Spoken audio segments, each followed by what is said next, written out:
Well, get ready. I'm going to tell you the craziest story you ever heard. It kind of even defies logic. I think Walt Disney, in all his glory, he couldn't match what I'm going to tell you. If I gave it a title, I suppose you'd call it This One's for the Birds. The star of our show is a man who looks like a hippie.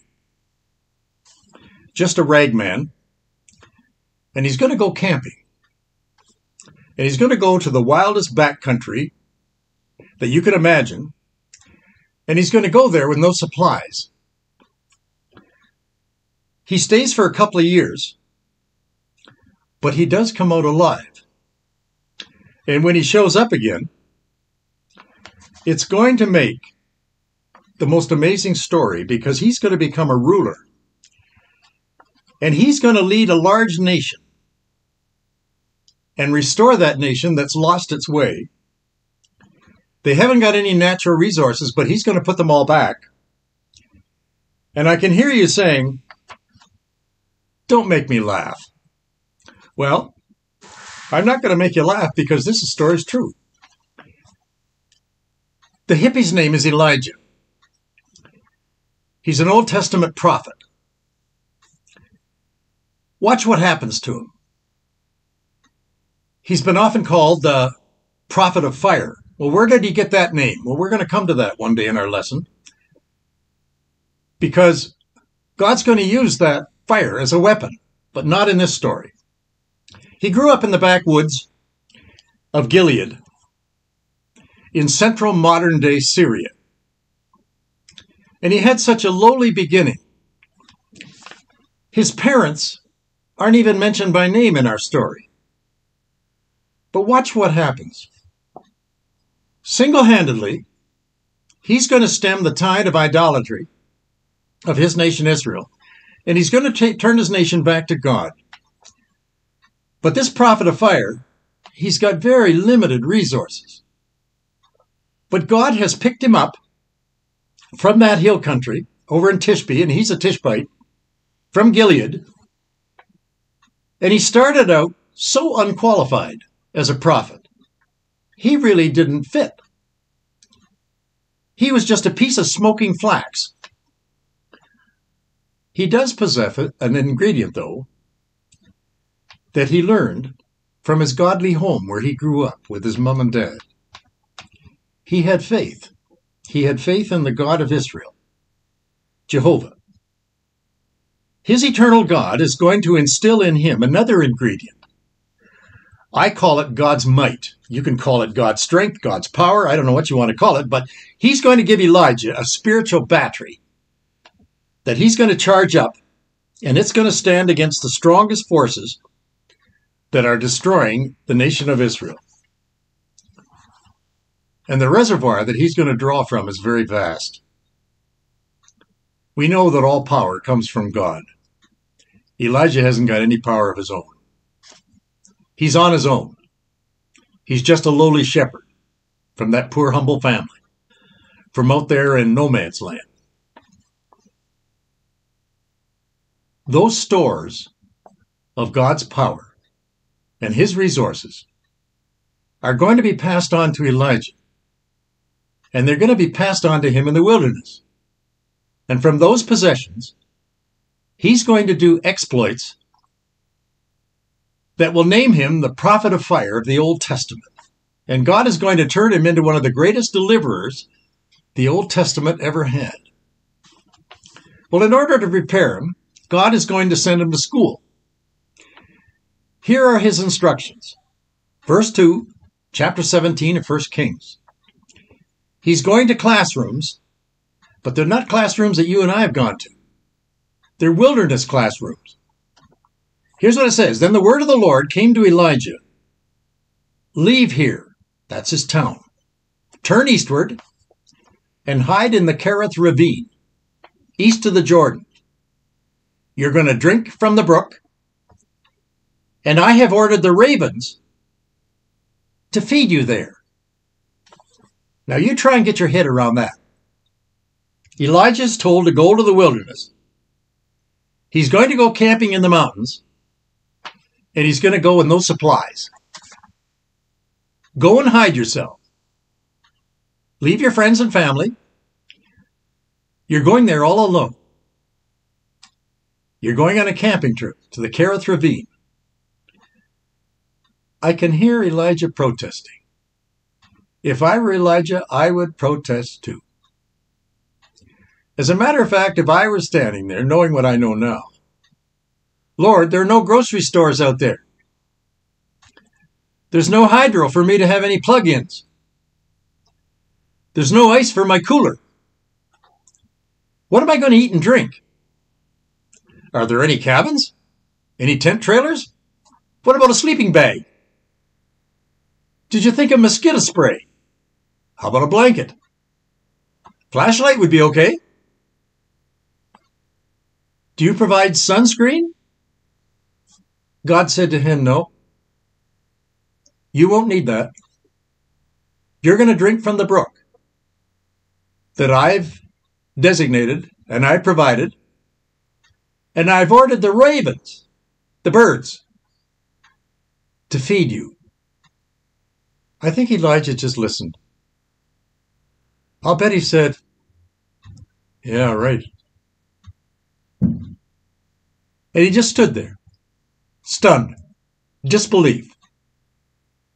Creek water and birds. Is that what you said, Lord? I told you it was going to be a new school. How many semesters will it take for him to graduate? Well, the Bible tells us when you get down to verse 5. Here's what Elijah was told. So Elijah did what the Lord had told him. He went to the Kerith Ravine, east of the Jordan, and he stayed there a couple of years. The ravens brought him bread and meat in the morning, and bread and meat in the evening, and he drank from the brook. Sometime later, the brook dried up. When the water ceased to flow in the creek, the Bible tells us that Elijah graduated. Is that the school you would attend? Wouldn't you sooner go to a university like Stanford or maybe MIT? How about getting some of your training at Harvard or Oxford? If you're going to go to be a prophet of fire, why would you go to the wilderness for your training? There are no matches out there. You're going to be a prophet of fire? What fire are you talking about? You're going to go there because God planted you there. That's why you're there. Do you know that when Jesus was sent to the wilderness, it was for the purpose to start his public ministry? Jesus didn't go to the city. He started off in the wilderness. Elijah didn't go to the city either. He started him off in the wilderness. Do you know how little you become when you go to the wilderness? It's just a vast universe. And when you take a look at the things around you in the wilderness, you're just a little speck on God's giant little tennis ball called Earth. But you know why he sent you there? Because it's there in the quietness that God is going to speak. And when he speaks to you, you're in his classroom, and you had better listen. No phones, no internet, no social media, no interruptions, no television. There isn't a newspaper, no Tim Hortons, no McDonald's, no skip the dishes. Do you know Isaiah? He said the same thing in chapter 40 verse 3 of his book. He said, the voice of him that crieth in the wilderness, he prepares the way to the Lord, and he makes straight in the desert a highway for his God. And the glory of the Lord shall be revealed, and everyone is going to see it, for the mouth of the Lord has spoken it. From the Kerith Ravine, God is going to prepare Elijah's way. And Elijah is going to come and speak to his people from that ravine. And it's going to be a voice crying. And his voice is going to become the voice of God. God's glory is going to be revealed, and everyone is going to see it. The ravens served him breakfast in the morning, and the ravens served him supper at night. And I think Elijah got so used to it, he probably called the birds by name. And I'll bet he was quite complimentary.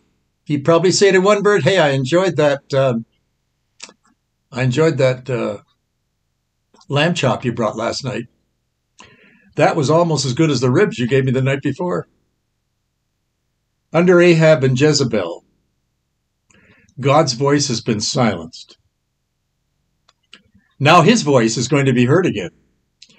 Elijah has been told what to say, and God's message is going to come loud and clear from that that ravine in Kerith.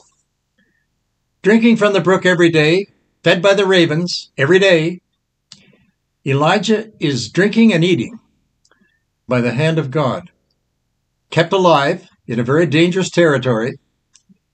He's also eating and drinking something that's beyond his health. God is instructing him on how he's going to lead his people back. God tells Elijah, "I have fire, and you're going to call upon that fire one day, and they're going to watch it, and you will also be a weather forecaster. You're going to tell the people that it's going to be a time of no rain. It's going to be drought. And the heavens are going to close up, and there'll be no more moisture. The land will dry up. My spirit will come upon you, and you will do extraordinary things." God called Elijah into the wilderness to be alone with him, to teach him. Has he done that with you? God still uses the wilderness, as his training ground. What wilderness have you been in? Is it the wilderness of divorce? Have you been in the wilderness of cancer? Have you gone through bankruptcy? Maybe it's the wilderness where you've lost your child. Maybe you've got bipolar disorder. You become a refugee. You're a stranger in the land of Canada. You've lost your home. You're fearful of tomorrow. Your biggest concern, you don't know if you're going to end well. You're not going to finish well. Now watch what happens to Elijah. Verse 7, 1 Kings 17. It came to pass that the brook dried up, and God gave him further instructions. Elijah has just graduated from school in the ravine. And then he gets to verse 9, same chapter, and he says to him, "Elijah, okay, now I want you to arise, and I want you to go to Zarephath. You've been in Kerith, in the ravine, now you're going to go to Zarephath. And when you go, you will live there with a widow that I will show you." Kerith to Zarephath. Don't you like the expression, "that I will show you"? God never says to you, "Arise and go," if he doesn't go with you. "And I will show you," the Lord says. So Elijah is now trained. He's been in the wilderness. 2 years have passed. He's been alone with God. God fed him, gave him drink. He gave those ravens a great thank you for everything they brought. And then those cool drinks right from the brook. The Bible says it dried up. Classes were over. He graduated. Now it's time to leave the wilderness and go to the city. Before he confronts Ahab and Jezebel, God's going to reveal to Elijah one more lesson. God sends him to Zarephath. It's the name of the town, and it's got an ancient meaning, and it means smeltering furnace. It was a foundry village. And their manufacturing was spears and swords. Elijah isn't going to need spears and swords to turn his nation around. And Zarephath wasn't part of the land of Israel. It wasn't part of Canaan at all. It was in enemy territory. From the Kidron Valley, where Elijah trained, to Zarephath, the foundry town, was 100 miles. and it was at the steep of the Mount Hermon, overlooking the waters of the Mediterranean. Why would God send his prophet to the teeth of that enemy in the land of Jezebel, where she came from? It was a land cursed by God's children, the Israelites. It was fraught with idolatry, and it was full of sin. Well, is your world any better? Where you live? Isn't that what you face every day? Why would God send his servant to a town in enemy territory with a smeltering furnace, a foundry city? Well, I think God had one more final lesson that Elijah still had to learn before he went into public ministry. It was a lesson on refining, because that's what happened in that town. It's a refining town. It's a town where they have furnaces, and it's a town where there's cleansing and impurities when those metals are melted.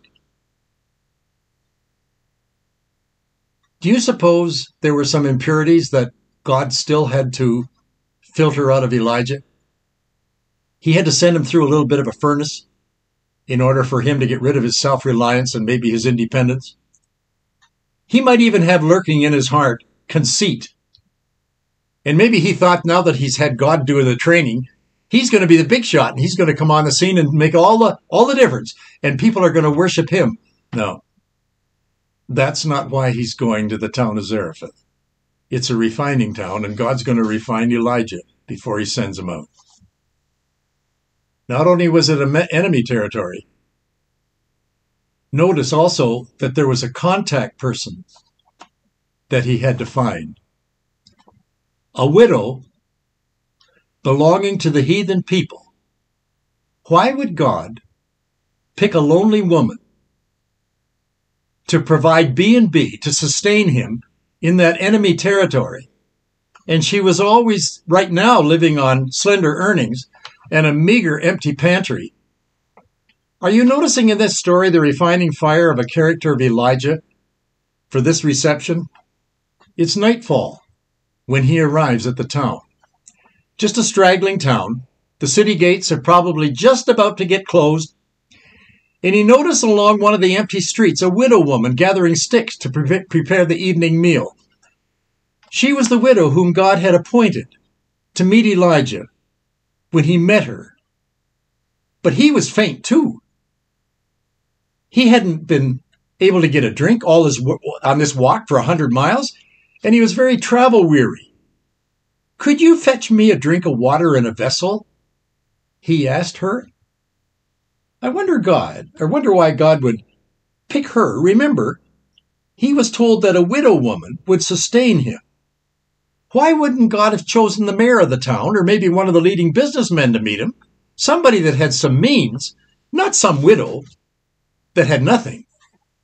Here she was, just inside the city gate, picking up sticks for a fire.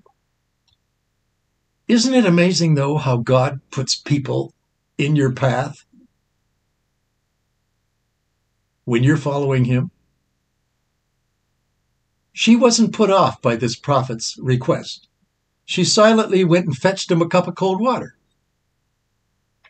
That's not coincidence, class. That's providence. I think God prepared her. This woman to whom God had spoken, "I have commanded a widow woman to sustain thee." God knew that this woman possessed qualities of character that really distinguished her, I think, from any other lady in the whole town. She was going to be a hostess to this prophet. And I kind of think that God gave her the impression that a prophet was coming, and she was going to play a big role in his coming.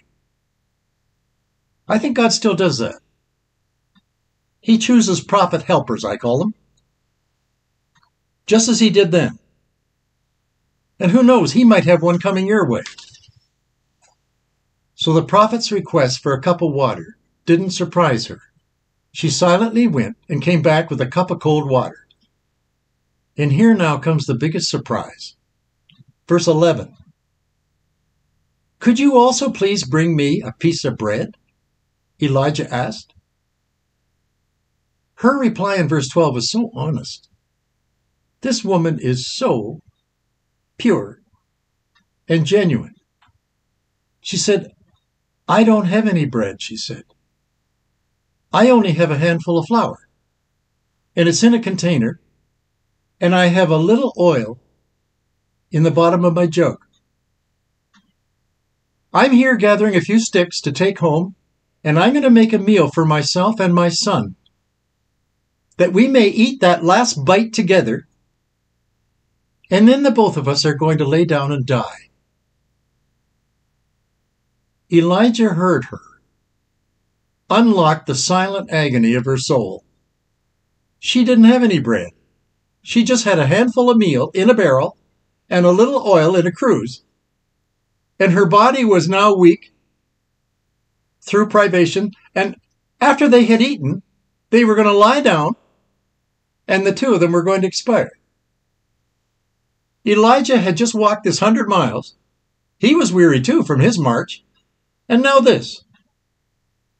A widow will sustain thee. But the widow's pantry was bare. I can imagine Elijah saying, God, what in the world are you up to? What are you doing? Listen to me. This is how God leads his people. Remember the name of the town where all this happened, Zarephath, smelting village? If you go back into Numbers chapter 31 and get to verse 23, God tells his people this. If I take you through the fire, I will cleanse you. I will not destroy you. My hand of love put you there, and it's there that patience will do its perfect work. Maybe life's put you in the fire. How is your patience? Remember those 3 Israelite children thrown into the furnace in Daniel? Do you remember what happened to them in that fire? It says, one unlike unto the Son of God stood by them and comforted them. God said to Elijah, you're going to be fed by a widow. Now watch what happens when you come to verse 17. 1 Kings 17. 13 is the verse. Elijah said to her, don't be afraid. I want you to go home. I want you to do as I've said. But first make a small cake of bread for me from what you've got, and bring it back to me, and then go back and make something for yourself and for your son. Here come the words of Elijah that this woman couldn't believe. I think her jaw dropped, and I think she was a bit speechless. At verse 14, for this is what the Lord, the God of Israel, says. The jar of flour will not be used up.